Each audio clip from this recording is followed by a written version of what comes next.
So going back to societal norms and culture, what would you say like the top three influences were besides Benny and Barney Hill? In terms of these alien Mhm. stories. Mhm. Yeah, I would say that in terms of the top influences, I mean, I don't want to be annoying and say, well, it depends on when you're talking, but it does kind of depend on that because Tell us.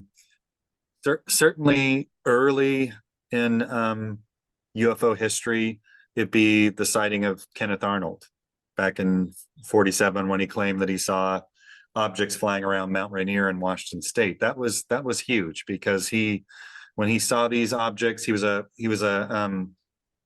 fire equipment salesman and also a private pilot.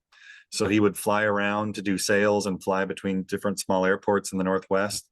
When he was flying to Idaho, I believe, and at that point he saw nine strange objects flying between the mountain peaks of the Cascades, and claimed that those objects were delta shaped. They weren't flying saucers like are sometimes depicted in pictures of it, but he claimed that he could clock them by looking between the mountain peaks, and they were flying far faster than any known aircraft could at the time. And so when he landed, he reported this while he was up in the air. When he landed, he actually started giving reports to the press, and that story was huge. And he actually described the objects as flying as a saucer would if you skip them across water, and that's where we get that term flying saucers from. Mhm.